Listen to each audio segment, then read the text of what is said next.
श्यामा राज श्यामा राज श्यामा कहिए, राज श्यामा राज श्यामा राज श्यामा कहिए। जेहि विध राखे धनी तेहि विध रहिए, जेहि विध राखे धनी तेहि विध रहिए। घी जल जाता है। घी का जो अपना स्वरूप रहता है, उस अपने स्वरूप को अपने इष्ट देवी के प्रति, अपने प्रीतम के प्रति वो न्यौछावर कर देता है कि मैं कुछ भी नहीं हूं, जो है आप तू ही तू, तू ही तू, तू ही तू, आप ही हो, मैं कुछ भी नहीं। यह एक प्रतीक दिखाया गया। इसलिए अपने यहाँ तन दीपक मन ज्योति करूं प्रेम घृत लौ लाए, ये बात जो कहा कि घी अपना अस्तित्व छोड़ दे, साधक अपने आप को बिल्कुल भूल जाए कि हम भी कुछ है। जिसके लिए महावती ने मैं से मारना मैं की बात की है ना खिलवत में, वो बात कि अपने अस्तित्व को आप भूल जाए, परमात्मा में लौलीन हो जाए, उनके प्रति समर्पित हो जाए, वह आरती। और महावती प्राणनाथ जी महाराज के अंदर में कभी नौखंड आरती की चर्चा करेंगे ना तो सुनाऊंगा। अनंत शक्ति समाई थी, सब नतमस्तक हो गए। और जैसे कभी कभी प्रसंग आता है, जैसे आपने प्रकाश ग्रंथ में पढ़ा होगा, मन और जीव के अंतर। और ब्रह्मा जी से जब सनकादिक ने प्रश्न किया, नहीं जवाब दे पाए, तो भगवान विष्णु आते हैं और भगवान विष्णु हंस का अवतार धारण करके आए। तो जो सनकादिक जो थे उनके ऊपर में से जब आवरण खींच लिया शुद्ध पवित्र आत्मा, तो साष्टांग प्रणाम करते हैं कि ओ भगवान विष्णु पधारे, भगवान विष्णु पधारे। और जैसे आवरण को छोड़ दिया तो वो पश्चाताप करने लगे, अरे ये मैंने क्या किया, मैंने तो इस हंस को प्रणाम किया।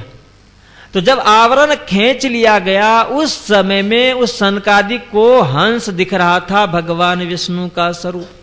और जैसे आवरण को छोड़ दिया तो फिर वही विष्णु भगवान का स्वरूप क्या दिख रहा है, उनको हंस दिख रहा, और अपने आप को पश्चाताप करना शुरू किया कि अरे मैंने ये क्या किया, भूल हो गया। इसी तरह से महावती प्राणनाथ जी महाराज के उस स्वरूप के अंदर में जो दिव्यतम स्वरूप प्रकट हुआ, तो सब एक बार नतमस्तक हो गए। तो महावती प्राणनाथ जी महाराज जब वहां पे थे, जिस समय में यह झलक उनके स्वरूप में दिखा, सारे के सारे नतमस्तक हो गए। पर कुछ क्षण के सबों ने देखा और नतमस्तक होकर के सबों ने हाथ जोड़ करके वंदन किया, समर्पित हो गए कि सही में जो कहा गया था निष्कलंक बुद्धावतार ये है। सबने हृदय से स्वीकार किया। कब? कि जब उस स्वरूप का दर्शन हुआ था। और जैसे आवरण हुआ तो फिर कहा कि होगा, विद्वान होगा, वाचा इनके अंदर में है, वाणी, ज्ञान होगा, अध्ययनशील होंगे, चिंतन होगा, प्रभु की असीम कृपा होगी। पर ये कल की भगवान है, ये फिर भूल गए वहां। इसलिए लालदास जी महाराज ने लिखा कि वहां रहने के बाद सबने नौखंड के लिए उन्होंने कहा कि इस जगत में, जैसे पिछली बार भी मैंने कहा था कि भाई नईरे नवो खंडो, इस धरातल पूरे पृथ्वी की बात उन्होंने कहा कि 9 खंड में विभाजित। जो 9.25 और 9 की बात सूरत के प्रसंग में आया था ना, वो यही है 9 खंड। और इस 9 खंड के जितने भी है सबों ने महावती प्राणनाथ जी महाराज को स्वीकार किया। तो वहां पे हरिद्वार में पहुंच गए थे क्या? ये नहीं पहुंच, कहां 9 खंड कितने लंबे चौड़े। और उन्होंने कहा आज नहीं तो कल, पर वाणी है, वाणी प्रकट हुई तो किसी न किसी दिन इस निष्कलंक बुद्धावतार की जो वाणी है, जैसे आज गीता है, भागवत है, उपनिषद है, हिंदू लोग मानते हैं, खूब मानते हैं। पर जिस समय में राम था, जिस समय में कृष्ण, किसी ने नहीं माना। इसी तरह से महावती प्राणनाथ जी महाराज निष्कलंक बुद्धावतार, उनकी जो यह वाणी है, इस वाणी को पूरे 9 खंड के अंदर में सब स्वीकार करेंगे, सम्मान देंगे, आस्था विश्वास के साथ में उन्हीं को मानेंगे।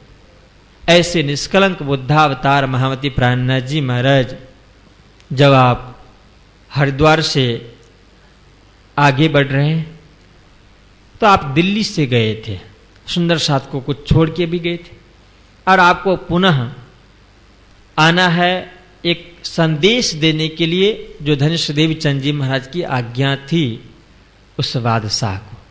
और वहां आप कहते हैं कि सा के विद्याभिनंद के पुकारत सब कलाम, ताको सबे पढ़त है पर भूली खलक तमाम, जेती फौज फिरे संसार की, कारज कारण विस्तार, ताह तमाशा देख के फेर के कियो विचार।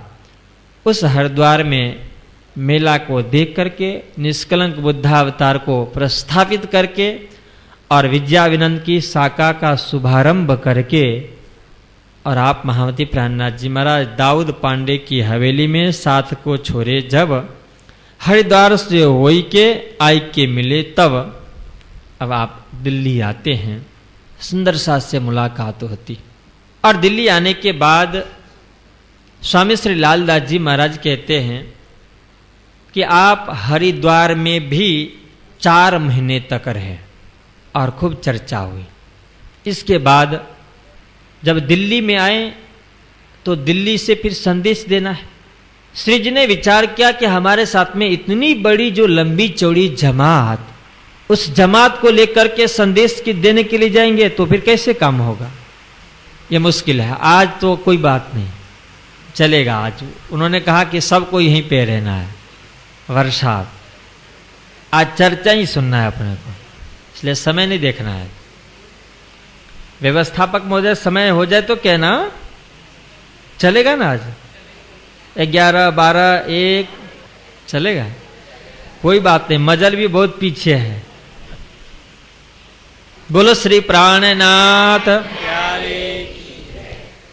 इसलिए महामती प्राणनाथ जी महाराज उस दिल्ली शहर में आके और लड़े छड़े होई के देखे कैसा काम होबे जे, तब अनूप शहर को साथ सबको ले चले, तहां एक हवेली लेके सब साथ को रखे। दिल्ली से सभी सुंदर साजी को उठा के ले आए अनूप शहर में, और वहां पे आपने एक हवेली में वहां पे रखा और विचार करने लगे कि अब क्या किया जाए, संदेश देना है। और वहां से पुनः आप दिल्ली में आते हैं। लालदास जी कहते हैं कि फिर जिससे गोवर्धन जी ने आशाजित को उपदेश दे करके श्री जी महाराज के पास ले आए थे, उनको बुलाया क्योंकि दिल्ली के रहने वाला, और उनसे कहा कि आशाजित बुलाइया सुनाए सब कलाम, सिफत जो तिनमें मोहम्मद अलैहि सलाम, नबी और नारायण की कछु सुनाई पहचान, तब ये बात सुन के खरबड़ पड़ी ईमान। आशाजित हिंदू नए नए अभी आए थे, और जब इनको संदेश देना है तो पहले उसके बारे में कुछ न कुछ तो प्रशंसा करनी हो। तो जो सत्य प्रशंसा जो अपने यहाँ सनंद ग्रंथ में नबी और नारायण का प्रसंग है, उस नबी और नारायण में जो भगवान आदि नारायण जिनके संदर्भ में विराट से संबंधित आपने सुना, और नबी रसूल साहब, तो ये दोनों में बहुत अंतर है, और दोनों के दर्शन शास्त्र में भी बहुत अंतर है। पर दो कौम में है, जो एक नारायण है ये हिंदू परंपरा के देव हैं, और जो नबी है वो मुसलमान परंपरा के जो खुदा का संदेश वाहक पैगंबर रसूल है, जिसे मोहम्मद कहा। अब स्वाभाविक है कि किसी भी हिंदू के बीच मोहम्मद और भगवान विष्णु की बात की जाए, नारायण की बात की जाए, तो ये कहेंगे कि मोहम्मद मतलब ऐसे ही होगा, हमारा भगवान नारायण मतलब नारायण ब्रह्मांड के मालिक है, वो होगा तो होगा, पैगंबर होगा, रसूल होगा, पर ये तो भगवान। पर महामती प्राणनाथ जी महाराज ने जो सत्य घटना कि ये क्या है और वो क्या है, उस चीज को उन्होंने आशाजित को समझाया कि भाई ये देखो ये चीज है, और इसी के माध्यम से हमें बादशाह को संदेश देना है। तो जो नारायण है वो तो सबलिक ब्रह्म, जैसे अपने यहाँ ना या में महाविष्णु मन, मन थे त्रिगुण था थे थिरतर सब उत्पन्न, तो महाविष्णु का मन कहाँ से आया, सबलिक ब्रह्म से। और जिससे नबी कहा गया वह नबी कहां से आया, वह है उस अक्षरातीत उस परवर दिग्गार अल्लाह ताला का तीसरा स्वरूप है, जिसको कहा गया वसरी, चौथा मलकी, पांचवा के लिए मैंने कहा हकी। तो उस परवर दिग्गार का वह स्वरूप जिसके अंदर में अक्षरातीत का आवीश है, समाज की आत्मा है, सुंदर क्या कहते हैं आसवाई की आत्मा है, और उनको मेराज हुआ। मेराज के बाद में उनको 90,000 हर्फ का संदेश दिया गया, और वहां पे आए। यह जब इनके संदर्भ में सुनाए तो फिर वो घबरा गए, और उनके जो ईमान था उसमें खलबली मच गया कि अरे ये क्या, हम लोग हिंदू हैं, ये तो सिर्फ मुसलमान की बात, इतनी बड़ी प्रशंसा इनको करते हैं। फिर उनको इन्होंने कहा कि भाई ये तो मुझसे नहीं होगा, आप जो कह रहे। फिर उन्होंने श्री जी महाराज से कहा कि अब तक मैं देखत हूं तुमको बिना सिर के आदमी, कानो तो सुने हते, तुमको देखे इंजिमी। आशा जी ने कहा कि भाई देखो ये चीज है कि अब तक तो मैं सुना करता था कि कोई इस जगत में बिना सिर के भी आदमी हुआ करते, पर देखा नहीं था। पर आज मुझे लग रहे हैं कि आप जो है बिना सिर के आदमी हैं। कुछ ऐसे भी सूरवीर होते हैं ना, जो अपने आप को बिल्कुल प्रवाह नहीं करता हो, हमेशा तत्पर रहता है। जैसे सैनिक लोग होते हैं ना, उससे मरने से डर नहीं लगता है, ये सूरवीर की बात। इन्होंने कहा कि अब तक तो सिर्फ मैंने सुना करता था कि बिना सिर का आदमी, कि इतना बड़ा औरंगजेब बादशाह, इसकी बादशाही में, पातशाही में, और उनके पास में हिंदी भाषा में, उनके पास में ये हिंदुओं का संदेश ले जाने में, ये मृत्यु है, काल है, काल के मुख में प्रवेश करना। तो जो व्यक्ति अपने आप को इतना भी ना समझ पा रहा हो और ये संदेश बादशाह तक देने के लिए तैयार हो, इसलिए उन्होंने कहा कि ओ अमल औरंगजेब का और शरीयत का आलम 300 तुम लड़त हो, इत मोहे न पड़े कल। उन्होंने कहा कि बिल्कुल मुझे शांति नहीं, औरंगजेब बादशाह, उनकी शासन, और उससे आप लड़ने के लिए बात कर रहे हो, संदेश देने की बात करो, धर्म चर्चा करने की बात कर रहे हो, हिंदू के तरफ से होकर के उनको ललकार रहे हो आप। उसी में आया था, राजा ने मलोरे राने राय तनो धर्म जाता कोई दोरो, ये सब। उन्होंने कहा कि भाई मुझे बिल्कुल नहीं, मैं तो इसमें बिल्कुल अपनी सहमति नहीं दे सकता। घबरा गए और इसके बाद में वहां से वो कहते हैं कि तब विचार करके छोड़ दिए इनको, विचार अपने करे आपस में। फिर इनको कहा कि भाई इस व्यक्ति से अपना काम नहीं होगा, और उनको उन्होंने छोड़ दिया। इसके बाद फिर सुंदर साथ मिलकर के विचार करने शुरू किए, और ढूंढते ढूंढते फिर उन्होंने कहा कि भाई अब ये किसी को पकड़ो।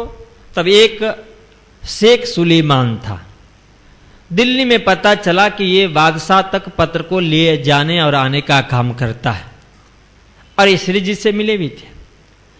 तो जब ये मिले तो इनको पता चला कि कोई ऐसा फकीर साधु संत हो, उनका काम करो तो कोई ना कोई आशीर्वाद देगा और उसमें अपने स्वार्थ सिद्ध हो जाए। तो उनको ऐसा था कि इस फकीर के पास में कोई यदि चमत्कार हो, कोई यदि किमिया ये जानते हो, तो कुछ अपने ऊपर में कृपा करे, कुछ मिल जाए, पारसमणि मिल जाए, लोहे को छुड़ाते जाएंगे और फिर सोने बनाते जाएंगे, क्या है, माले माल हो जाएंगे। ऐसा उन्होंने सब जब इनसे मिले सुंदर साथ, तो उन्होंने कहा कि देखो भाई क्या है। उन्होंने कहा कि ऐसा, तो मुझे ऐसा चाहिए, कुछ चमत्कार, कुछ किमिया। उन्होंने कहा कि अरे इसके लिए चिंता करते हो, अरे जब उनका काम आप करो तो होगा क्या कि तुम्हारे दिल के बीच में जेता कोई मनोरथ, सो सारे ही तुम्हारे पूरे करे अरथ। एक दिन सब हो भी भागे सबका अवरोध, आपस में लड़ मरत है मिट जाए सब क्रोध। सुंदर साथ ने कहा कि इसके लिए चिंता कर, इनका संदेश उनके पास में जाएगा, वो जागृत हो जाएगा। इसके बाद में वो जो अत्याचार कर रहा है वो सारा का सारा बंद हो जाएगा और पूरे विश्व एक हो जाएगा। और इसके बाद में तुम क्या पूछना, बाघ बकरी एक ही घाट पे जाकर के पानी पीगा, किसी का भी राज्य शासन नहीं, एक उस फकीर का शासन होगा। इतनी आजादी मिल जाएगी, कोई किसी के प्रति क्रोध नहीं, ईर्षा द्वेष की भावना नहीं। ऐसा जब उन्होंने कहा तो उन्होंने कहा कि और तुम्हारे दुश्मन सो आपी हो भी जेर, तुम्हारा सिर ऊंचा हो भी जाए लगे सिर में। ये सब उन्होंने जब कहना शुरू किया तो उन्होंने कहा कि भाई और डल सुल्तान के रहे न कोई कित, तुमको खुदा करे रसूल का दीदार हो बेतित। तो फिर कहते कि यदि कृपा की तो खुदा का जो रसूल उनका भी दर्शन हो जाएगा। फिर उन्होंने कहा कि भाई ये सारी बातें हम नहीं सुनना चाहते, यदि कोई चमत्कार की बात करो कि फकीर कुछ वस्तु दे उससे हमारा कार्य सिद्ध हो जाए तब तो ठीक। पर अब देखा कि भाई इनको तो स्वार्थ है, कोई चमत्कार चाहिए, कोई धातु चाहिए, इस अध्यात्म से इनका कोई लगाव नहीं है। तब आपने कहा कि तब जवाब लाले दिया इन फकीर की पातशाही, हक के दई दीन की जाहिर की न दिखाई। कि भाई जिस फकीर की मैं बात कर रहा हूं उसको उस खुदा ताला ने दीन की पातशाही दी है, धर्म की पातशाही दी, और तुम जो मांग रहे हो कि मियाँ ये चीज नहीं। अरे जब धर्म हो जाएगा, एक हो जाएगा, तो सब उसमें सुखी रहेंगे, और तुम काम करोगे तो तुम्हें यश, तुम्हारी कीर्ति होगी, तुम्हारा जय जयकार होगा, इससे बढ़कर के तुम्हें क्या चाहिए। इस तरह की वहां पे बातें हुई।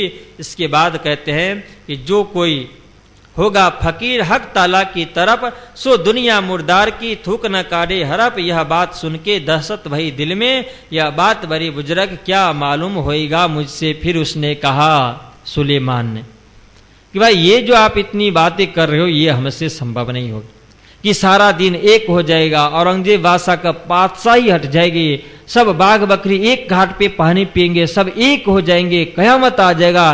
वो घबरा गया और घबरा करके उनसे कहा कि भाई ये जो संदेश की बात कर रहे हो मुझसे नहीं हो सकता है, मैं बादशाह तक ये संदेश नहीं पहुंचा सकता हूं। उन्होंने स्पष्ट जवाब दिया।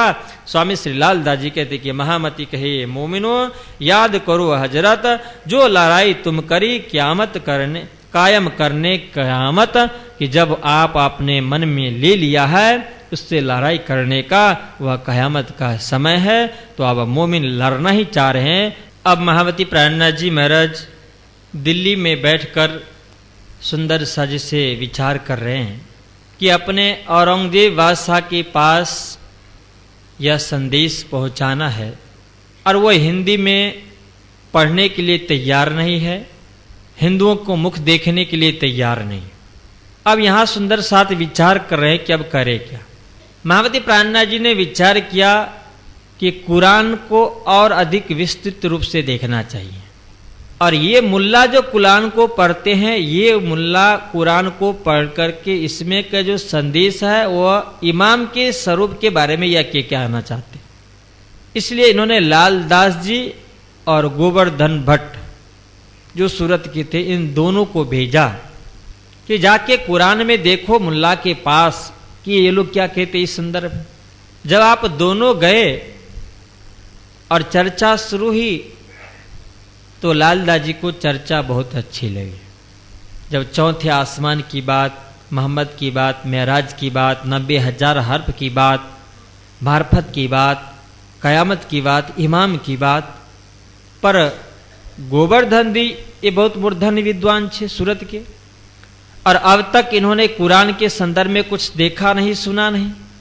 और ऐसे ही उस समय जो औरंगजेब का अत्याचार था उससे कोई भी ऐसा हिंदू नहीं कि जो खुश हो, सब खिन्न थे। और उस मुसलमान के प्रति सबकी दुर्भावना कि अत्याचारी है, यह असुर है, उनसे अपना कोई संबंध नहीं। ऐसे गोवर्धन जी कुरान की बात और मोहम्मद की बात और खुदा ताला की बात, चौथे आसमान की बात कहां सहन कर सकते थे। पर लालदास जी कह रहे कि नहीं, ये तो सब अपने घर की बात है और इस पे तो हम कुर्बानी देने के लिए तैयार है। और दोनों वहां पे झगड़ गए, और दोनों झगड़ के आए। महावती प्राणनाथ जी महाराज दिल्ली में थे, जब आपके पास आए तो गोवर्धन जी पहले आ गए। श्री जी ने कहा कि गोवर्धन भट्ट क्या हुआ, कैसा हुआ। अब उनको लगा कि लालदास तो अभी दूर होगा, तो खूब अच्छी प्रशंसा, अपनी ही बात है, सब दिव्य धाम की बात है, अपने ब्रह्म प्रियों की बात है। जब ये सारी चर्चा सुना ही रहे थे कि लालदास जी महाराज आ गए और कहे कि प्रभु आपकी इस चट्टाई में इतना गुण है कि इस चट्टाई पे आते ही बुद्धि परिवर्तित हो जाते, निर्मल हो जाते हैं, और जैसे इस चट्टाई से ऊपर उठ के जाते दूर तो बुद्धि बदल जाती। इतना ही सुनना ही था कि भट्ट जी के तो पाड़ा चौथे आसमान में पहुंच गए और वहीं पे झगड़ना शुरू। श्री जी ने देखा कि अरे ये क्या हो। श्री जी ने कहा कि भाई गोवर्धन ये क्या हो रहा है। गोवर्धन भट्ट ने कहा कि श्री जी महाराज ये जो कुछ कह रहा ना सब मेरे ऊपर में कटाक्ष है, कटाक्ष। और इन दोनों आत्माओं को झगड़ते हुए देख करके महावती प्राणनाथ जी ने विचार किया कि जब हम आपस में ही एक नहीं हैं तो फिर हम संदेश वहां तक कैसे पहुंचा पाएंगे। और उस समय में जब होता है ना कभी कि घर परिवार में आपस में दो बच्चे लड़ते हो ना, तो फिर पिता को गुस्सा आ जाता है और फिर बंटवारा कर देता है कि जाओ ये तू ले ले, ये तू ले ले, बांट देते हैं। महामती प्राणनाथ जी महाराज को उस समय में राज जी महाराज की ऐसी कृपा कि थोड़ा सा चेहरे पे, जिसके लिए सुंदर भाषा में श्री जी लालदास जी ने कहा कि जबराइल आ गया और साथ में असराफिल आ गए दोनों। तो जबराइल जोश जब आया, कुछ चेहरे पे परिवर्तन, तो उस समय में असराफिल ने आकर के रास्ता दिखाया कि इन सबों को बांट दिया जाए, अलग अलग काम दे दिया जाए। और इनका एक अपना अलग पक्ष था। श्याम भट्ट थे, भीम भट्ट जी थे, मुकुंद जी थे, गोवर्धन जी थे, सूरत के एक से एक विद्वान, जिनको कुरान के प्रति अश्रद्धा, मोहम्मद के प्रति अश्रद्धा कि नहीं ये हैवान है, इसके अंदर में इंसानियत नहीं, ये असुर है, इसको नहीं माना। महामती प्राणनाथ जी ने देखा कि इससे तो अपना काम आपने, इसमें तो अपने घर की बात है, इसलिए असराफिल ने आकर के सबको वस्तु जोश में बांट दिया कि अलग अलग काम दे। और गोवर्धन से तुरंत कहा कि चलो ठीक है। उस समय जो सूरत में बात हुई थी ना, सूरत के सुंदर साथ ने कहा था कि हमें तो यहां संभालने के लिए सूरत का ही चाहिए, इसलिए जाओ, भेज दिया वहां से। पहले जो चादर उधर सब उड़ा दिया था, अब यहां पे देखा कि ये तो इसमें इनकी सम्मति नहीं है, इसलिए भेज दिया। श्याम भट्ट को, भीम भट्ट को, मुकुंद जी को कह दिया कि आप भी यहां से चले जाओ, दे दिया मुकुंदा जी को तारतमा, कह दिया कि चले जाओ उदयपुर में, वहीं पे प्रचार प्रसार करना, सबको अलग अलग वस्तु। श्री जी महाराज आषाढ़ का महीना था, और जैसे अभी बरसात हुआ करती ना, अभी तो आषाढ़ गया ना, श्रावण शुरू हो गया, आषाढ़ के महीना बरसात की झड़ी, सबको वस्तु बांटने के बाद आप स्वयं महामती प्राणनाथ जी महाराज जहां पे सुंदर साथ को छोड़े हैं, अनूप शहर में पहुंच गए।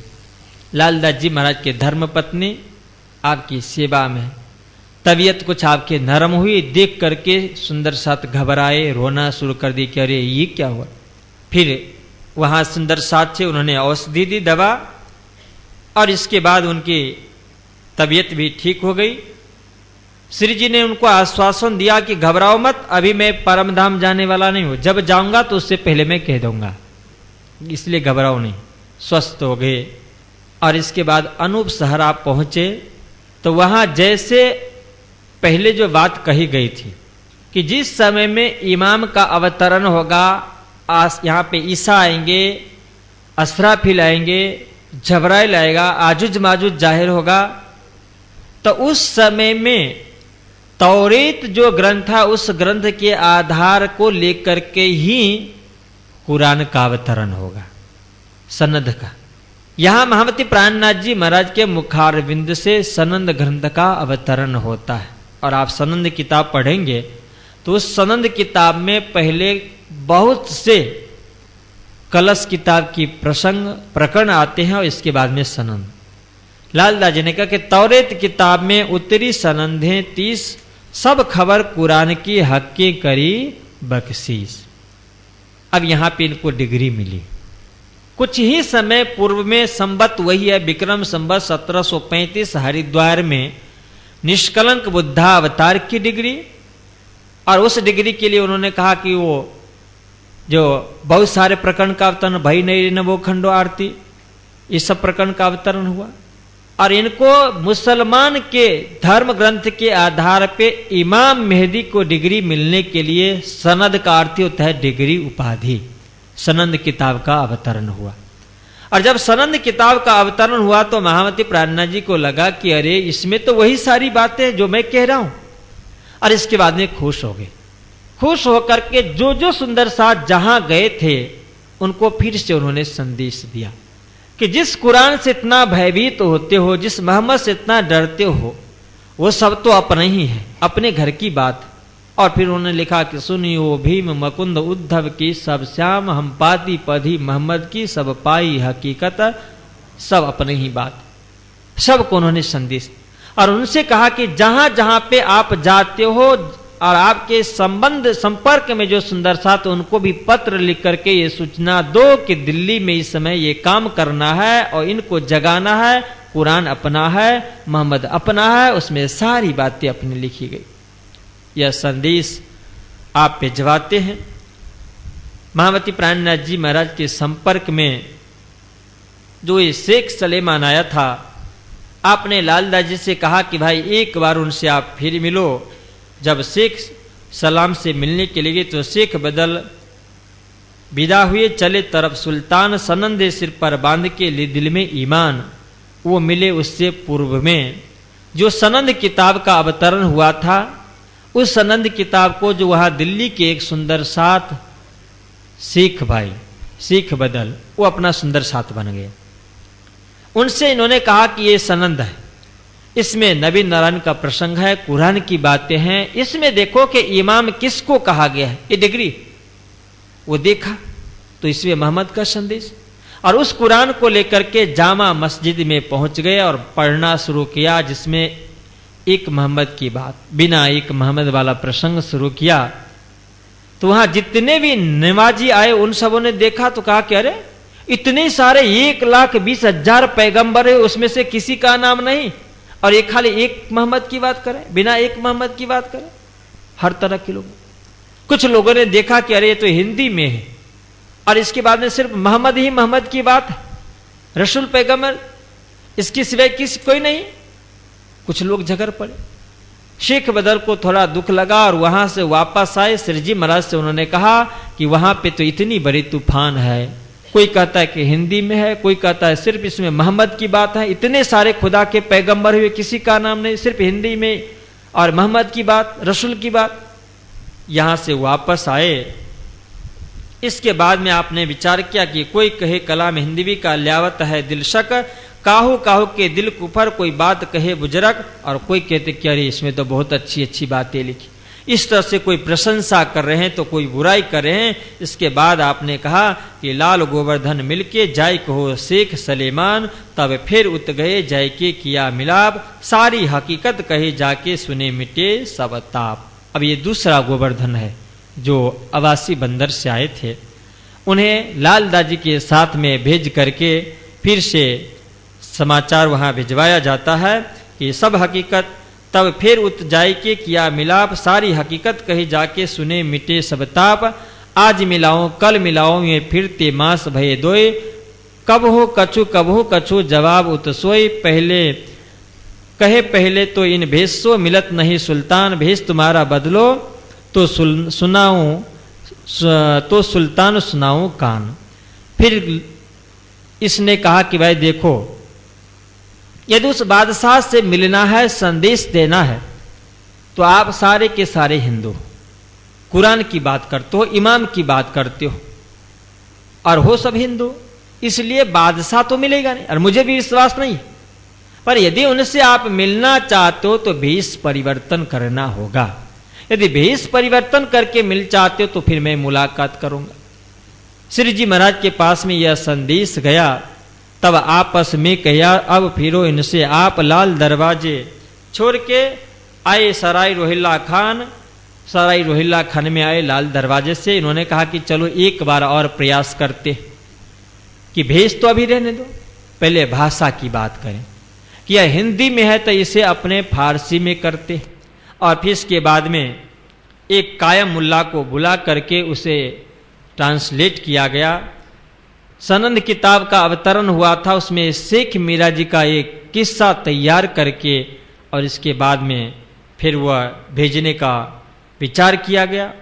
उससे जब तैयार किया गया तो फिर कहते हैं कि उस्ताद सुल्तान का ये जो शेख निजाम, कोई दिन तिनके यहाँ फिरे, नालायक देखा निजधाम, एक सौदागर सूरत का रहे चांदनी चौक में, तिन पाया दीदार राज का मिला था इनसे। शेख सलेमान से जब मिला तो फिर इन्होंने यही कहना शुरू किया कि भाई आज नहीं दूसरे दिन तीसरे दिन मिलाऊंगा, वहां भी नहीं। फिर एक सूरत का मुसलमान था व्यापारी, उसने कहा कि यदि आप लोग मिलना चाहते हो तो हमारे पास में एक आइडिया है कि दज्जाल से कैसे मिला जाता है, कैसे युद्ध किया जाता है। एक दज्जाल नामा है, उसे आप देखो पढ़ो, इसके बाद मिलना। उसके लिए भी आप लालदाजी बहुत बार गए पर फिर बहाना करते। फिर उसने कहा कि मेरे पास में हुसैनी तफसीर है। श्री जी ने कहा कि भैया कम से कम वो तो दे दो। उसके लिए भी आप बहुत बार धक्का खाए, नहीं गए। तो फिर दयाराम ने कहा कि यदि आपको चाहिए तो मेरे पास से मुसलमान कुछ दोस्त है, उनसे मैं मुलाकात करूंगा और उनसे मैं ले लूंगा। श्री जी ने कहा कि जाके ले आओ, उनसे मिले और फिर वो 38 रुपये में हुसैन तफसीर लेके आए और कायम मुल्ला से कहा कि इसको पढ़ के सुनाओ। जब पढ़ा तो उसमें सबसे प्रथम इन्ना इंजुलना नाम का जो सूरत था उसमें जब आपने पढ़ा तो उसमें देखा कि लैलतुल कद्र की जो रात्रि है, जिसे हम मोह सागर की रात्रि, जिस रात्रि के अंदर में ब्रज रास और जागनी की लीला हुई, वह प्रसंग आए। उस जमुना जी की बात आए, हौज कोसर की बात आए। लाल दाजी कहते कि जैसे आपने सुना और इतना आनंद आया, इतना आनंद आया कि 3 दिन तक श्री जी महाराज बिस्तर पे ही सोए रहे, होश नहीं आए अपने धाम की बात। इतने वो मग्न हो गए कि उनको कुछ दिखा नहीं, 3 दिन तक उसमें रहे। इसके बाद में श्री जी महाराज ने विचार किया कि यह संदेश अब कैसे दिया जाए।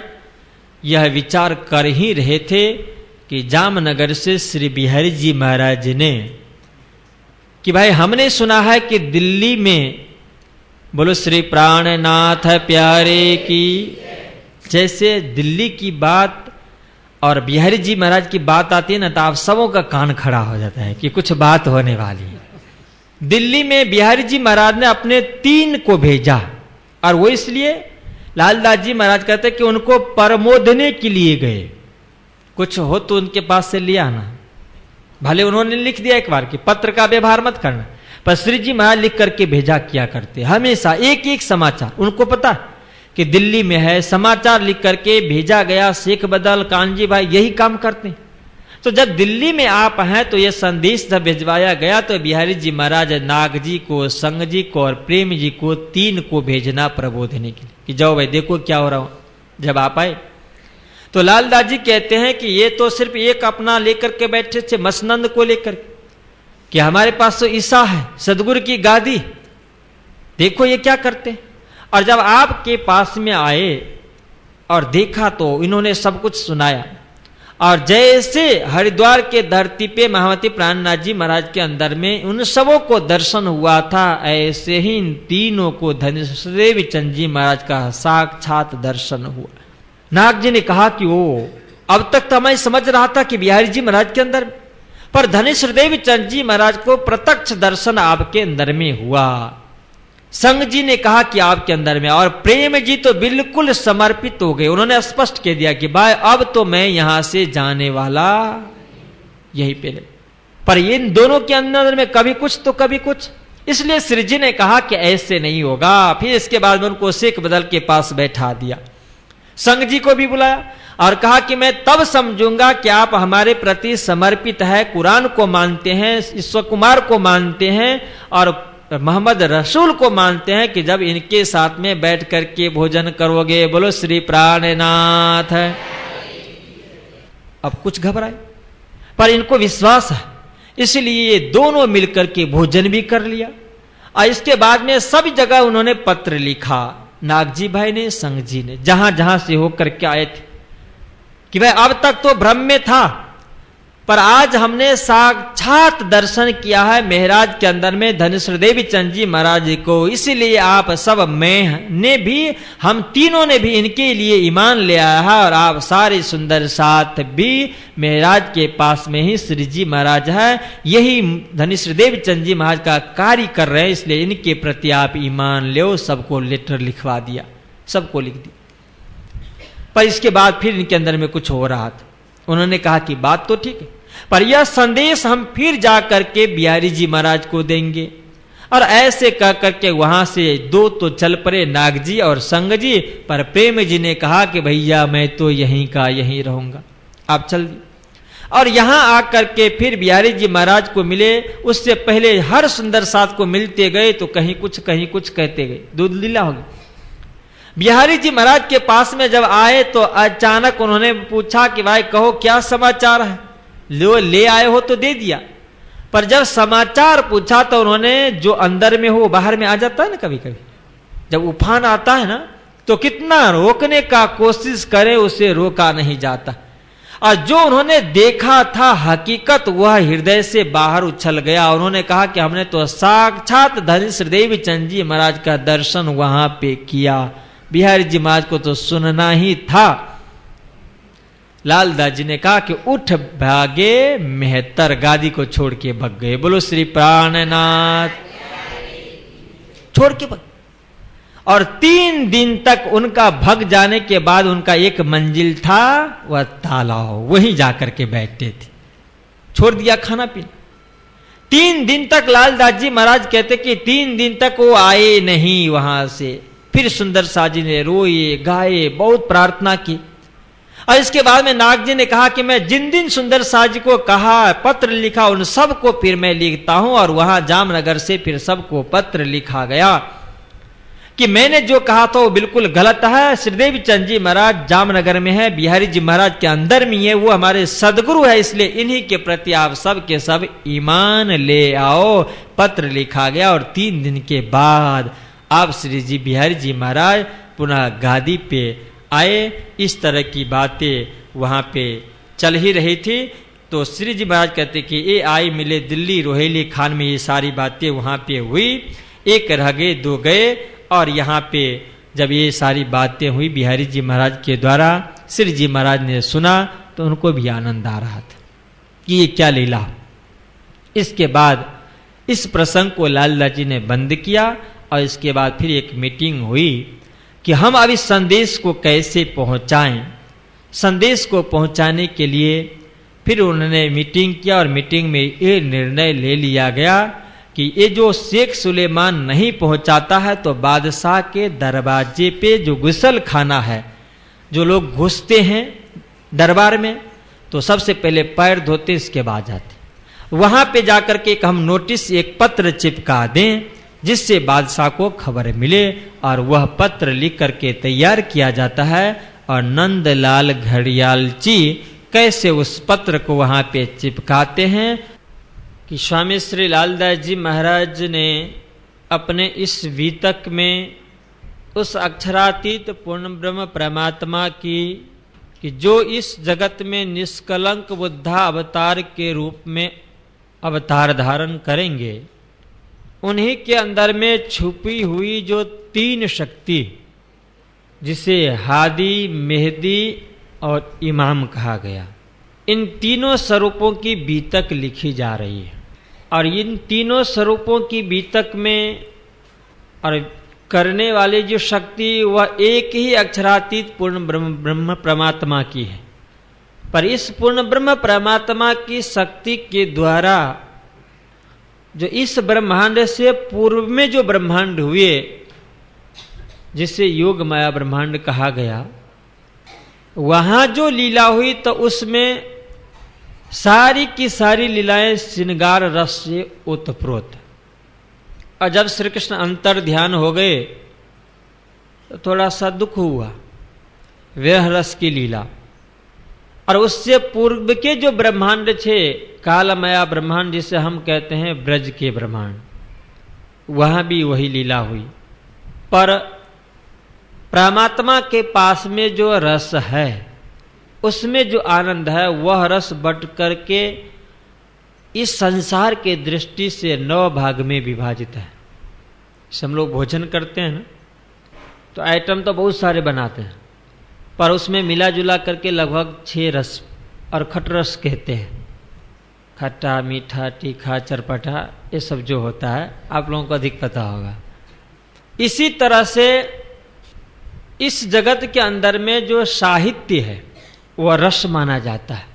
और उसने रस को 9 भाग में बांटा, जिसमें एक भाग का नाम है वीर रस।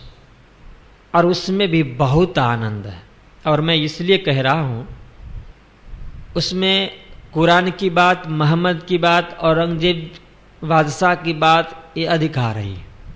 तो जो हमारे कुछ नए नए सुंदर साथ, यहाँ तो परंपरा है प्रणामी की। जैसे बालक जन्म लेने के बाद 4 वर्ष 5 वर्ष के होते, तो उसी समय से इनको पता चल जाता है कि हम प्रणामी है, हमारा यह धर्म ग्रंथ है जिनको हम पूजा पाठ उपासना करते हैं। और इस ग्रंथ के अंदर में सब कुछ है, वेद भी है, उपनिषद भी है, गीता भी है, रामायण भी है, महाभारत भी है, कुरान भी है, बाइबल भी है। दुनिया का ऐसा कोई भी धर्मशास्त्र इससे अछूता नहीं है, सब इसमें है। और फिर हम श्रद्धान्वित होकर के मानते हैं। और इसके बाद यह होता है कि भाई हम हिंदू है तो हमारे धर्म ग्रंथ के अंदर में एक कुरान आने का क्या जरूरत है? हम हिंदू है इसलिए मोहम्मद की बात क्यों, औरंगजेब की बात क्यों दिमाग में आ जाती है, और ये आ जाना स्वाभाविक है।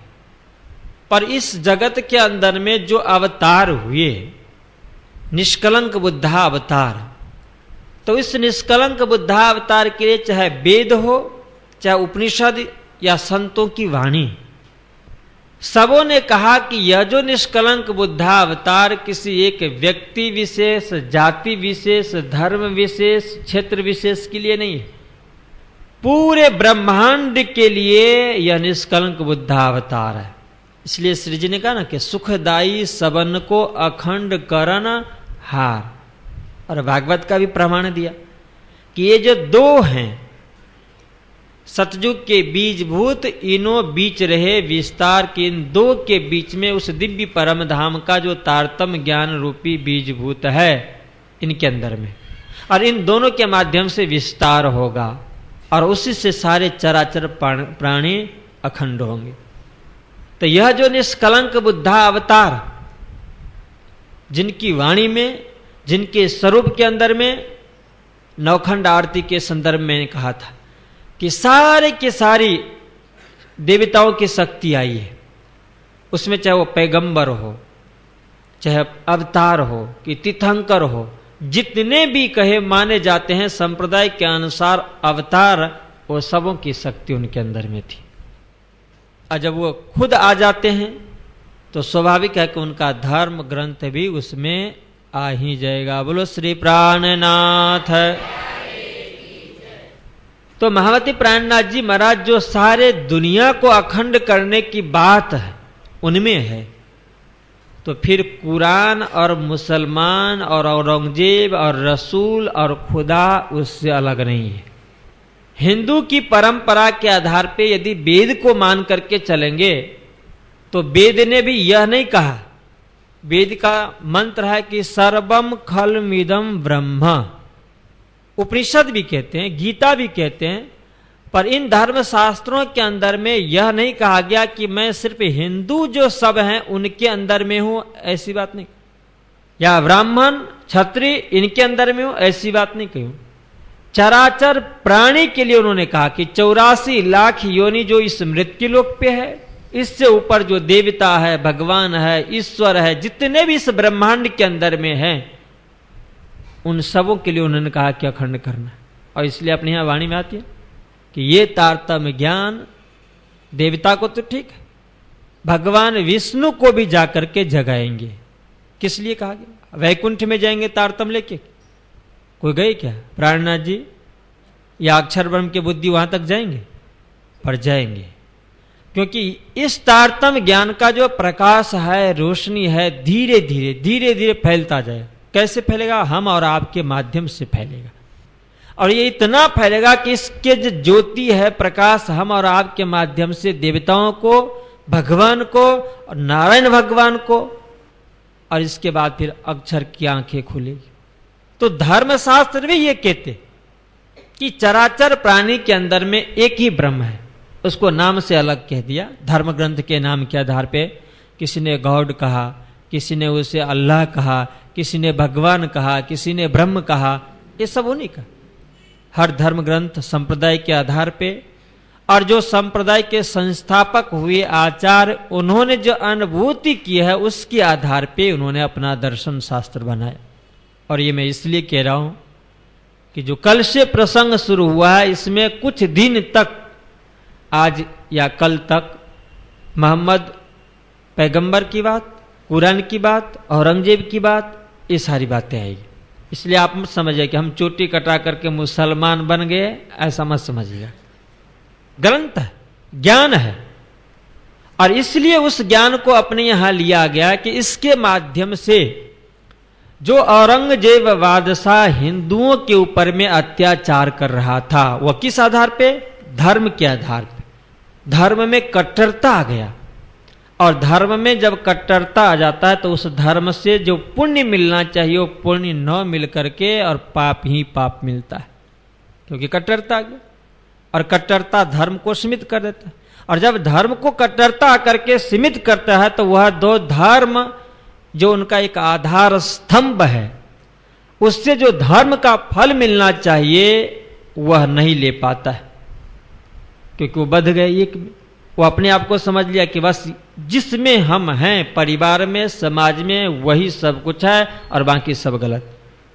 इस तरह से जो एक ही मनुष्य प्राणी, जिस मनुष्य प्राणी को वर्ण व्यवस्था के लिए ऋषि महर्षि हुए हो, अवतार पैगंबर हुए हो, तो इन लोगों ने वर्ण व्यवस्था के लिए ही उस मानव समाज को संप्रदाय के धर्म के बीच में बांट दिया कि जिससे आप अपने आधार पे, अपने ग्रंथ के आधार पे अपने जीवन व्यतीत कर सके, धर्म का लाभ ले सके।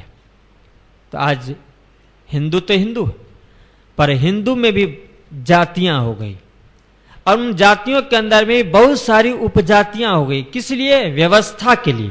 जैसे एक पिता और एक पिता को 5 पुत्र हो और वो कहेंगे कि नहीं नहीं, मैं तो जब तक होता तो ठीक, पर मेरे बाद भी हमारे बच्चे सब एक में रहे। फिर उस 5 को यदि 5-5 हुआ तो 25 हो जाएगा, इसके बाद में भी कहेंगे कि एक में रहे, फिर व्यवस्था मुश्किल हो जाए। और ऐसा हो नहीं पाता, इसलिए व्यवस्था है कि उन 5 को ही 5 जगह कर दिया गया और फिर एक एक को जो 5 हुआ तो उनको भी कर दिया जाता। इससे व्यवस्था बनी हुई रहती। इसलिए हर अपने आप को समझते कि हमें 5 की जिम्मेदारी है और उनको उनकी जिम्मेदारी लेकर के अपने जीवन रूपी रथ को आगे चलाते रहते। इसी तरह से मानव समाज में भी ऋषि महर्षियों ने, अवतारों ने, पैगंबरों ने जो अनुभूति जिन्होंने किया, ऐसे जो समाज के विशिष्ट व्यक्ति, इन समाज को छोटे छोटे दायरे में बांट दिया धर्म के आधार पे कि आपके बीच में कुरान आया है और आप अब यहां से मुसलमान धर्म को, क्योंकि आपका पक्का ईमान होगा कि जो मैं कह रहा हूं, जो ये कुरान कह रहा है वही आप करेंगे, इसलिए उसका नाम ही दे दिया गया मुसलमान। और आज भी वो लोग वैसे ही पक्के ईमान वाले। आज हिंदू धर्म ग्रंथ के ऊपर में रामायण को कोई खूब अच्छी प्रशंसा करे तो ठीक है, और कोई निंदा भी करे तो दूसरे संप्रदाय वाले कहेंगे कि रामायण की हो रही है ना, गीता की तो नहीं ना, इसलिए अपनी बात नहीं हो रही। ये रामायण हिंदू में है, गीता हिंदू में है, उपनिषद हिंदू में है, वेद हिंदू में है, पर इन हिंदुओं के बीच में भी इतने सारे संप्रदाय हो गए हैं कि जिसने रामायण को मान लिया और उस रामायण के प्रति यदि कोई दूसरा कोई गलत शब्द बोलता है तो उसके ऊपर में टूट पड़ता। पर सामने में यदि वो हिंदू है और वो रामायण को न मान करके गीता को, उपनिषद को मानता है, भगवान राम की न पूजा करके कृष्ण की पूजा करता है, तो वो समझ लेते हैं कि वो भगवान राम के लिए कह रहे हैं ना, अपने लिए तो नहीं ना। कृष्ण के लिए कहे तो देखेंगे, शंकर के लिए कहेंगे तो देखेंगे, माता के लिए कहेंगे तो देखेंगे, जलाराम बापा के लिए कहेंगे तो देखेंगे, पर अभी भगवान राम के लिए कह रहे हैं तो चुप रहेगा। पर उन लोगों में ऐसा नहीं। उन लोगों में यदि कुरान के प्रति किसी ने भी जुबान उठाया, मुसलमान धर्म के प्रति यदि किसी ने भी जुबान उठाने का कोशिश किया तो तुरंत कहते कि इस्लाम के ऊपर में खतरा आया और खतरे से रक्षा करने के लिए हजारों उतर जाते। इसलिए उसको कहा गया कि मोहम्मद पैगंबर ने जो एक कुरान ले आकर के दिया और उसमें से कह दिया कि भाई इतने शब्द तुम्हारे जीवन में उतारना है, यह तुम्हारा शरीयत है, कर्मकांड है। और उसको उन्होंने मान लिया कि हमारा शरीयत है, कर्मकांड है, हमको ऐसे ही जीवन बिताना है जैसे कुरान में कुरान का आदेश है। मुल्ला ने आदेश दिया, कुरान को जानने वाले ने, मौला ने आदेश दिया, वह करने के लिए तैयार हो जाता है। फिर वो नहीं देखता कि हदीस की बात कह रहे हैं कि बहुत सारे हदीस हैं उनके अंदर, वह कुछ भी नहीं। एक बार निकला मुसलमान की बात और फिर इसके बाद में कुर्बानी के लिए तैयार हो जाते, व्यवस्था की बात। पर यहां पे बंट गए। हिंदू होते हुए भी उन्होंने मान लिया कि बस हमारा, अपने आप को और सीमित करते गए। गीता को मान लिया तो कहे कि गीता ही है, गीता के ऊपर में जब किसी ने आवाज उठाई तब मैं बोलूंगा। किसी ने कहा कि नहीं नहीं, मैं तो गीता तो ठीक है, भागवत में कृष्ण की बहुत अच्छी लीला है, इसलिए भागवत का यदि कोई विरोध करता है तब मैं बोलूंगा। फिर किसी ने कहा कि भागवत में कृष्ण की लीला है, पर मैं तो अलग से मानता हूं जलाराम बापा, साईं बापा के। यदि इनके ऊपर में किसी ने कुछ कहा तब इतने सारे बटे हुए। पर हकीकत में जो अवतार होते हैं उनके दृष्टि में भेदभाव नहीं होता। वो विशाल हृदय के, वो अवतार हैं और किसी व्यक्ति विशेष के लिए नहीं, समाज के लिए नहीं, पूरे ब्रह्मांड के लिए उनका अवतरण हुआ। और इसीलिए इस संप्रदाय का नाम ही है निजानंद संप्रदाय। भले हम और आप उसे ये मान लें कि सिर्फ ये हमारा ही है, जैसे आज पकड़ के हम बैठे ना, ये प्राणनाथ सिर्फ हमारा ही है, किसी दूसरे को नहीं, निकलने नहीं देंगे। यदि दूसरे को पकड़ने के लिए भी जाएंगे ना कि भाई प्राणनाथ जी की वाणी है, उनको हम दर्शन करें, प्रणाम करें, तो उनको दूर हटाए थे। प्रणामी हो क्या, उभा रहो, પછી લાસ્ટમાં પ્રસાદ છેલ્લે જ્યારે વસે ને ત્યારે જ આપો, पकड़ लिया। पर इस प्राणनाथ का अवतरण और इस प्राणनाथ जी के द्वारा जो संप्रदाय निजानंद, वो हर में निजानंद है, किसी एक में नहीं। जो प्रणाम करता हो या राधा कृष्ण को मानता हो, राज समाजी की उपासना करता हो, वही निजानंद नहीं। निजानंद हर के अंदर में कि उस परमात्मा की शक्ति हम और आप में भी है, उस परमात्मा की शक्ति हर प्राणी के अंदर में है। पर उस प्राणी के अंदर में जैसे ये नूर तेज प्रकाश किया, तो उनके अंदर में छुपा हुआ जो आनंद है, खुद का आनंद, वह प्रकट हो जाता है। इसलिए धन्य श्री देवी चंद जी महाराज के लिए वितरककार ने लिखा कि कृष्ण कहां से आ गए? आकाश से आए, परमधाम से आए।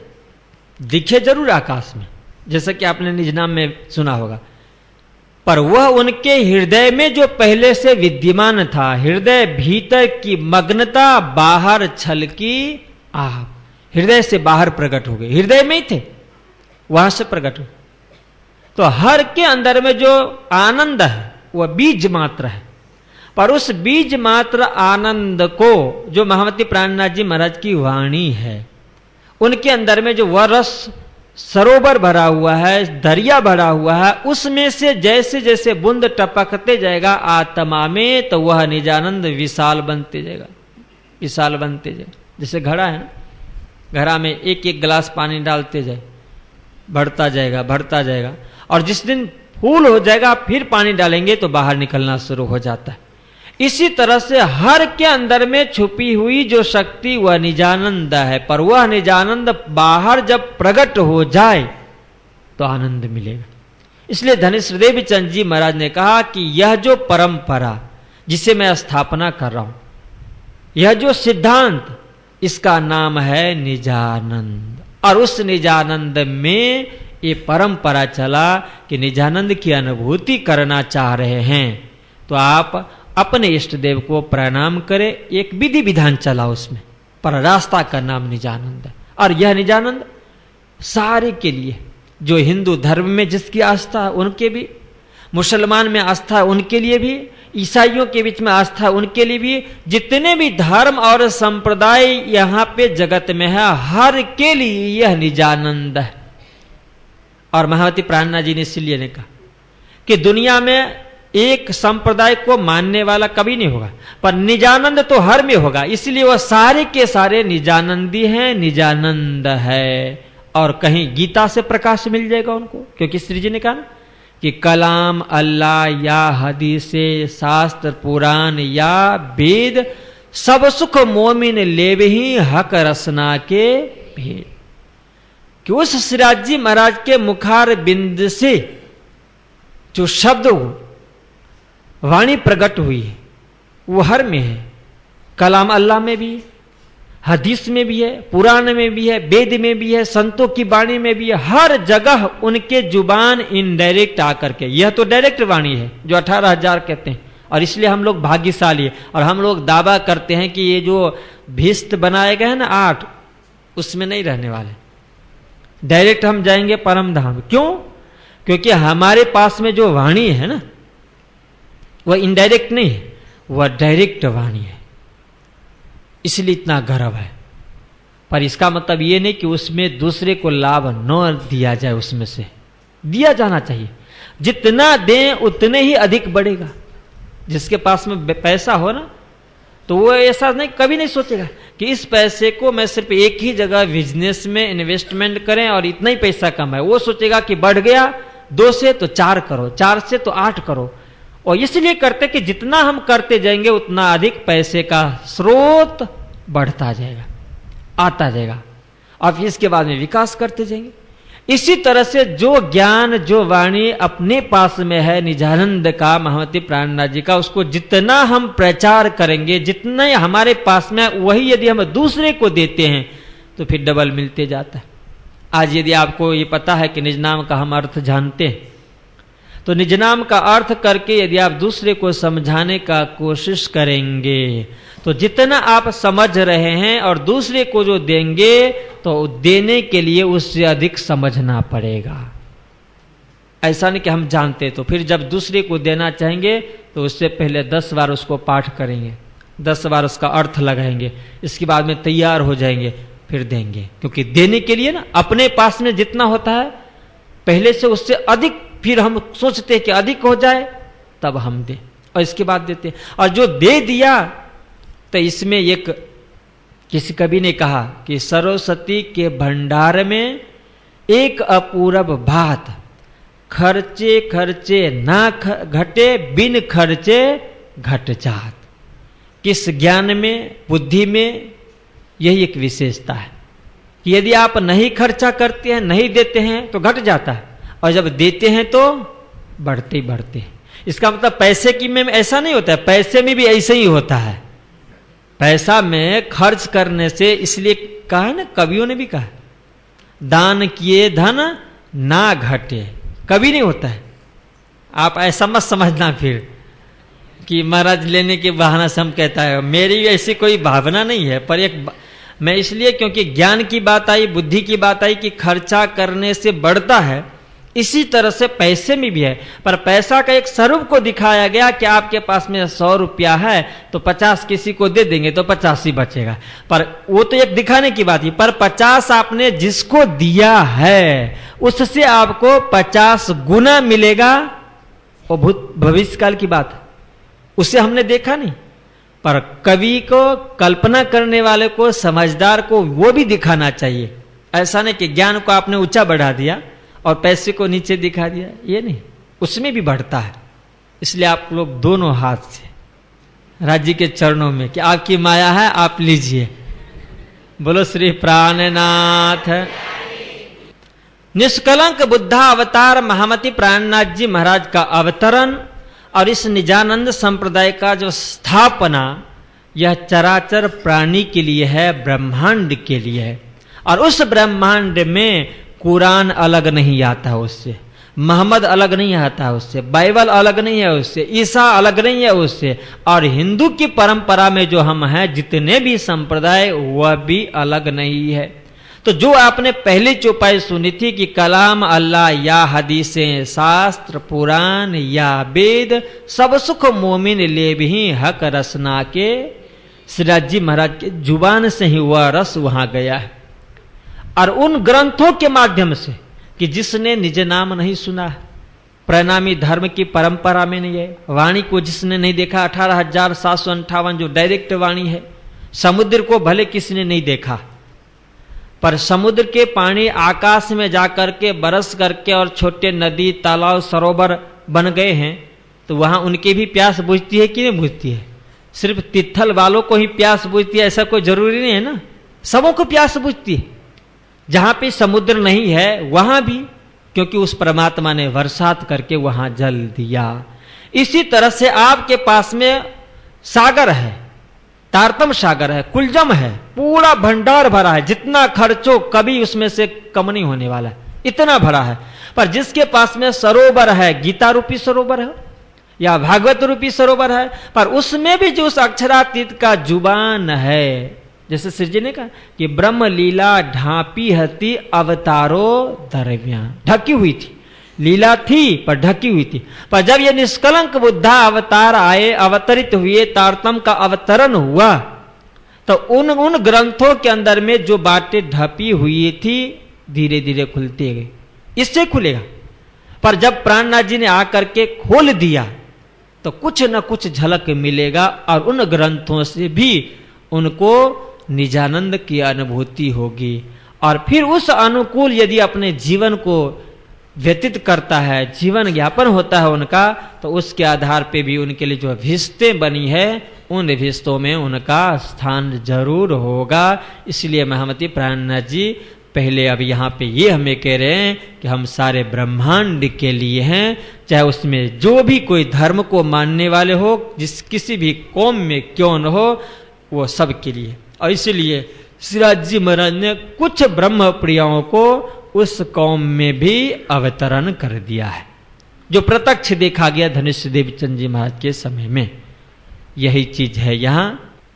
और इस हेतु से महामती प्राणनाथ जी महाराज को जब सनंद ग्रंथ मिला, डिग्री मिली, खुश हो गए, सबको पत्र लिखा। और जो विद्वान सब डर रहे थे, नहीं मान रहे थे, उन सबों को भी फिर से बुला लिया गया, जिसके लिए मैंने कहा था भीम भाई के लिए।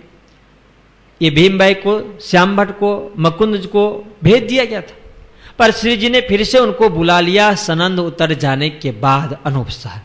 इसके बाद आप दिल्ली गए, वहां सुंदर साथ तैयार हुए और बहुत बात विमर्श हो रहा है कि किसी न किसी तरह से हमारा जो संदेश है, यह संदेश उनके कान तक पहुंचना चाहिए। सिर्फ एक बार वो सुने तो सही, क्योंकि वहां बात हुई थी ना कि जगाने के लिए आएंगे, मैसेज जाएगा उनके पास और इसके बाद जागृत होंगे। पर चाहे वह ब्रह्म मुनि ले जाएं, चाहे उस औरंगजेब बादशाह के आसपास में रहने वाले जो उनके दीवान है, उनके कोतवाल है, उनका जो काजी है, मुल्ला है, वो पहुंचाए। जैसे महामती प्राणनाथ जी महाराज ने केशव दास जी को ये चीज सुनाई नहीं था, निजधाम, अक्षरधाम, सात घाट, परोस भगवान दास के द्वारा सुना था, और सुन करके प्राणनाथ जी के पास पहुंच गए थे। पर यह शब्द उनके पास जाना चाहिए। इस हेतु से सुंदर साथ बहुत प्रयास कर रहे हैं। और उस प्रयास में महामती लाल दास जी महाराज कहे कि जब हम लोग दिल्ली में हैं, सराय रोहिल्ला खान में, तो वहां बात हुई कि इन सबों के पास में गए पर कुछ हो नहीं रहा, क्या करना चाहिए। ये जो जिनको पत्र दे करके भेजा जाता है, शेख सुलेमान, उनसे बहुत बार कहा गया, पर वो वायदा करते गया। फिर उन्होंने कहा कि अपने काम का नहीं है। इसके बाद उन्होंने विचार किया कि शेख इस्लाम ये काजी है, सिद्दी पौलाद ये कोतवाल है, शेख निजाम भी वहां पे दीवान है, आकिल खान भी है। इन लोगों को यदि संपर्क करे तो इनके माध्यम से वहां समाचार दिया जा सकता है। कोशिश करना शुरू की। और उसी बीच एक फकीर मिला, और उस फकीर ने कहा कि आप घबराओ मत, मैं आपको पहुंचा देता हूं। पर उसने भी ऐसे ही किया, 2 दिन 4 दिन धक्का खिलवाया, इसके बाद वह भी रह गई। फिर लालदास जी महाराज विचार किए कि अब क्या करें। श्री जी महाराज के साथ में सुंदर साथ की मीटिंग हुई, और उसी समय में एक नंदलाल घरियालची वो आए। और जब आप सबों को देखा कि इतने व्यस्त जो सुंदर साथ में आ गए, उन्हें भी पता चला।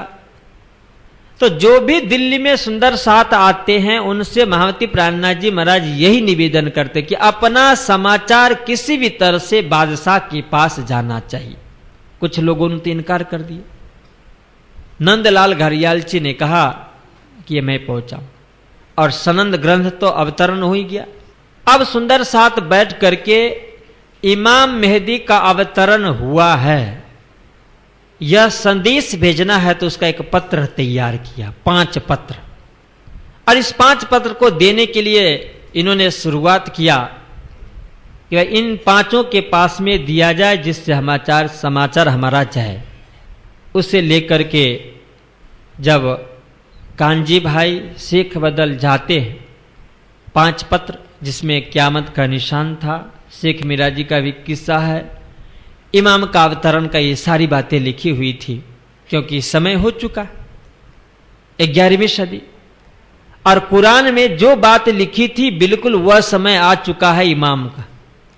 और कुछ वितरककार का भी ये मानना है कि ये जो इतना अत्याचार कर रहा था औरंगजेब बादशाह, क्योंकि कुरान का उसको बहुत अध्ययन था, बहुत डीपली अध्ययन, और उससे पता चला कि जो इमाम, जो खुदा ताला मोहम्मद रसूल पैगंबर से वादा किया था 11वीं सदी में आने के लिए, वह सही में हमारे कौम में नहीं आने वाले हैं, वह अरब मक्का में नहीं आने वाले हैं, वह आएंगे हिंदुओं के बीच में। इसीलिए वो सिर्फ हिंदुओं के ऊपर में अत्याचार कर रहे थे कि जिससे वो यदि आ गए हो तो प्रकट तो होंगे, हमारे सामने तो आएंगे, जो चिन्ह दिख रहे हैं उसकी साबिती तो होगी।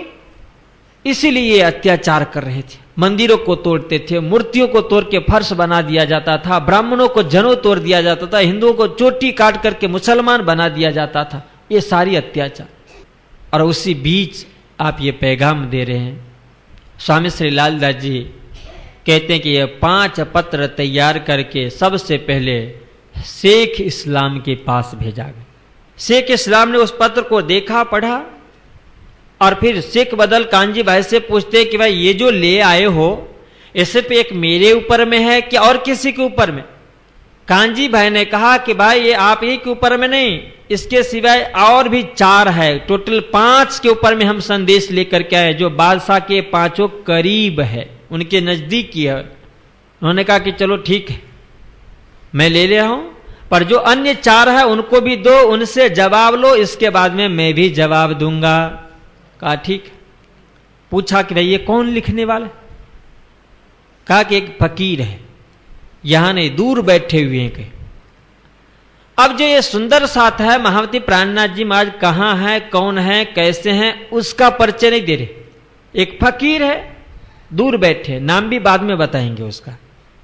दूसरे जब शेख निजाम के पास में ले गया, उन्होंने भी पूछा, फिर उन्होंने कहा कि चलो ठीक है, सबको पहुंचाओ।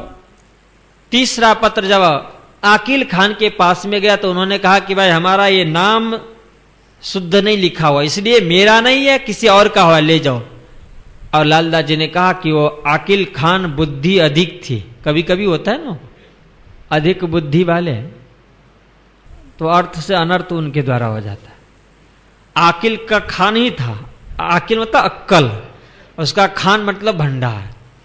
तो उन्होंने कहा कि आकिल खान है, बुद्धि का भंडार है, इसलिए इसने देखा उसमें जो कुछ हर्फ में इधर उधर हो गया होगा ना, इसलिए उसने कह दिया कि मेरा नहीं। इसके बाद ले गए रजवी खान के पास, दीवान। उसने भी यही प्रश्न किया कि भाई सिर्फ एक मेरे पास में है कि और के पास? उन्होंने कहा कि नहीं, 5 हैं टोटल। फिर इसके बाद में सिद्दी पौलाद जो कोतवाल, उनके पास भी गया। और दूसरे दिन फिर से कांजी भाई सबके दरवाजा खटखटाना शुरू कर दिया कि भाई मैंने जो कल लेटर दिया था, पत्र दिया था, उसका आपने कोई जवाब तैयार किया? तो शेख जो काजी शेख इस्लाम, उसने कह दिया कि भाई मैं अभी नहीं दूंगा, ये बाद में, अभी देखूंगा, समझूंगा, ये क़यामत की बात है, इतनी जल्दी नहीं, उतावल नहीं करना। जब शेख निजाम के पास में गया तो उसने कह दिया कि भाई ये मैं कुछ समझता हूं ना, ये मेरा काम नहीं है, ये काजी मुल्ला का काम है, ये मैं कुछ नहीं कह सकता। जब रजवी खान के पास में गया तो कांजी भाई ने कहा कि भाई तुझे तो ये जल्दी से जल्दी लिख के देना चाहिए, मैं तो तुम्हारे लिए शादी लेकर के आया, खुशहाली लेकर के आया हूं। उसने कहा कांजी से कि अरे ये क्या खुशहाली लेके आए? अरे अभी तो हमारे दिल में इतनी सारी तमन्ना है, यदि इमाम आ गया, कयामत होगा, तो मैंने जो भी ख्वाहिश हमारे अंदर में इच्छाएं हैं, वह सारी की सारी इच्छाएं अपूर्ण रह जाएगी, कोई पूरी नहीं होगी। और तुम अभी कयामत का अर्थ वो लोग तो ये समझ रहे हैं, जो हकीकत में है कि बस लेनी देनी सबका साफ, सबकी मुक्ति हो जाएगी। कब्र में जो सोई हुई आत्मा है, मुर्दा, उसे जागृत कर देंगे खुदा ताला आकर के, ले जाएंगे चौथे आसमान। तो अभी तो बहुत सारी इच्छाएं। वो कहते कि तुम्हें तो इस कयामत के लिए, जो खुशहाली जिसको समझता है, उसके लिए तो मैं तुमको मार ही देता कि आज ही ले आया हमारे लिए यह कयामत की खुशहाली। अभी तो जीवन में क्या क्या देखना है, कितनी होली दिवाली, उन लोगों में होली दिवाली नहीं होता है ना, ईद होता है, कि अभी तो कितने ईद हमें देखना है। और अभी कयामत की बात कर रहा है कि सफदर जी को लगा कि ये सुनने वाला नहीं। जब फिर सिद्दी पोलाद के पास में गया, उन्होंने कहा कि भाई देखो, हम ये लोग सब मिल करके देंगे, ये अकेले का काम नहीं, सब मिल करके। और लालदास जी कहते कि ऐसे करते करते 2 महीना टाइम निकल गया, कुछ हाथ नहीं लगा। फिर आपने विचार किया कि क्या करे। नंदलाल घड़ियाल जी, फिर उनको एक पत्र लिख करके दिया गया, उसमें ये लिखा गया कि हमने तो बहुत कोशिश किया शेख सुलेमान को पास में भी, जिनका ड्यूटी है कि किसी भी फरियादी को जो फरियाद हो तो उसका पत्र बादशाह तक पहुंचाने का कार्य, पर उसने सुना नहीं। इसलिए उस घड़ियालची को पत्र लिख के दिया गया, उसमें लिख दिया गया कि भाई ये इमाम मेहदी इस जगत में अवतरण हुए, उनका ये संदेश, कयामत आ गया है, कयामत का ये सारे निशान है। और इस पत्र को पढ़ने के बाद में ही कोई बादशाह के पास अंदर तक जाना। और उन लोगों के यहाँ नियम है कि यदि मस्जिद में जाए तो हाथ पैर धो करके जाता है, कुल्ला उल्ला करके जाता है। राज दरबार में जाए तो वो सब नियम पालन करता है। इसलिए राज दरबार से पहले, जहाँ पे बादशाह का महल, उससे पहले और मस्जिद से पहले नल की टूटी लगी रहती है, और वहाँ से अपने हाथ पग धो के जाते। और जहाँ धोएंगे तो देखेगा ऊपर में चिपकाया हुआ कुछ, तो पैर धोने से पहले जाएगी दृष्टि वहाँ पे। पत्र लिख दिया गया था और घड़ियालची जाकर के रात में ही गोंद से चिपका दिया वहां पे। बोलो श्री प्राणनाथ। सुबह में जैसे जैसे दरबार में लोग गए, सब पढ़ रहा है, पर कोई किसी ने पढ़ करके गया 9 बज गया सुबह। और इसके बाद बादशाह के कान में गया कि किसी ने गुसल खाने पे आकर के यह संदेश चिपका गया है। बादशाह उसको मंगवाया, देखा, पढ़ा कि अरे इमाम मेहदी का संदेश इसमें। समझ गए कि जिसने भी यह चिपकाया है वो बहुत जगह दौड़ धाम करने के बाद में यहां पे आकर के चिपकाया होगा। और उसी समय में शेख सुलेमान को बुला करके उसने बहुत फटकारा। लालदास जी कहते हैं कि उससे जिस पद पे वो था, दोष दे मनसब काढ़िया, उनको देश दिखा करके दोषित ठहरा करके उस पद से उसको हटा दिया और उसके बेटा अब्दुल्ला को फिर उसी पद पे रख दिया। और फिर इसके बाद में नगर में ढिंढोरा पिटवा दिया। ढिंढोरा मतलब समझते हैं आप लोग? अनाउंसमेंट नहीं करता है कि डांग में वरसाद बहुत हुई छे, औरंगा नदी में पानी, એટલે सावधान मोहल्ला वाला। इसी तरह से पूरे दिल्ली शहर में यह समाचार दे दिया गया कि मैं शुक्रवार को जामा मस्जिद में नमाज अदा करने के लिए जाने वाला हूं, और जो भी शहर के फरियादू है अपने पत्र लेकर के, फरियाद लेकर के यहां पे आए और ये अब्दुल्ला को दे दिया जाए। अब्दुल्ला वहां पे खड़ा है, सारे के सारे पहुंचे, अपने यहां से भी गए, लालदास जी महाराज गए, दूसरे भी उनके साथ में, सबका पत्र ले रहा है, ले रहा है, ले रहा है। और जैसे आपने पत्र दिया तो उस पत्र को पढ़ता है, और पढ़ने के बाद में वो समझ गया कि इस दरबार से जो हमारे पिता को निकाल दिया गया, इसी पत्र के आधार पे यही चिपकाया गया था गुसल खाने पे। और बस उनके सामने में ही उस पत्र को फाड़ करके और जेब में डाल दी।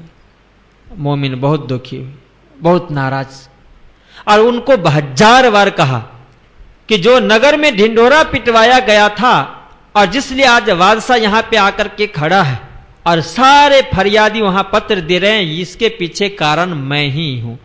हम लोगों ने वहां पे ये गुसल खाने पे जाकर के चिपकाया है, और हम लोगों के वजह से ही तुम्हारे पिता को बाहर निकाल दिया गया, और तू भी वही काम कर रहा है। सब चल पड़े। लालदास जी महाराज उसके घोड़े के पीछे भी दौड़े, पर कोई सुनवाई नहीं हुआ। इस समय में श्री जी महाराज दिल्ली में न रह करके और कामा पहाड़ी में है, क्योंकि बादशाह जो हिंदू को देखना नहीं चाहता, हिंदी को देखना नहीं चाहता है, हिंदुओं के ऊपर में इतना बड़ा अत्याचार, तो हो सकता है कुछ भी कर सकता। जब फरियादी को पत्र देने के बाद में भी नहीं सुना गया, तो अब यहां से एक पत्र लिख करके कांजी भाई को भेज दिया गया कामा पहाड़ी में कि हे धनी, हम सुंदर साथ ने बहुत प्रयत्न किया, एक तो 2 महीने तक फिरा, उसका कोई जवाब नहीं। वहां जब गुसल खाने पे हम लोगों ने चिपकाया, जिस वजह से बादशाह ने यह किया कि जो भी फरियादू हो यहां पे ले आए और उनका मैं निराकरण करूंगा, उसमें भी हम लोग सफल नहीं हो पाए। उस पत्र को फाड़ दिया अब्दुल्ला ने। अब क्या करें? और साथ में इतना ये भी कह दिया कांजी से लिख करके कि श्री जी से कहना भी और पढ़े भी हो कि अब हम सब सुंदर साथ रुकने वाले नहीं है, चाहे हमें कुर्बानी भी क्यों न देना पड़े, भेष क्यों न बदलना पड़े, फिर भी हम सब उनको संदेश पहुंचाएंगे ही पहुंचाएंगे। इतने जोश भरी हुई वाणी श्री जी महाराज पढ़ करके और इसके बाद तुरंत ही कांजी भाई को पत्र लिख करके भेजते हैं कि आप धैर्य रखना, कोई भी काम उतावल के साथ नहीं करना, काम तो करना ही है पर शांति से, और बस मैं अब आ ही रहा हूं, मेरी प्रतीक्षा करो। इसके बाद उसी समय में आप श्री जी महाराज वहां से चल पड़ते हैं। कांजी भाई पहले निकले थे, कांजी भाई का वहां से दिया गया पत्र सुंदर साथ ने पढ़ा, इंतजार में ही थे कि दूसरे दिन श्री जी महाराज दिल्ली में आ पहुंचे। और इसके बाद फिर सभी सुंदर साथ जी का एक मीटिंग हुई और उस मीटिंग के अंदर में इतने जोश भरी हुई वाणी सुंदर साथ को सुन करके श्री जी महाराज बहुत खुश हुई। लालदास जी, भीम भाई, नागजी भाई, चिंतामणि, ये सब के सब कहने लगे कि हमें भेष बदल के यदि जाना होगा तो पर भी हम जाने के लिए तैयार हैं। और सुंदर साथ जी एक दूसरे से कह रहे कि यदि किसी भी को इसमें डर हो तो अभी हमारे समाज से निकल जाए, हमारे ग्रुप से निकल जाए, वो घर में जाके शांति से बैठ सकता। और फिर ऐसा बाद में मत क्या कि पूछा नहीं,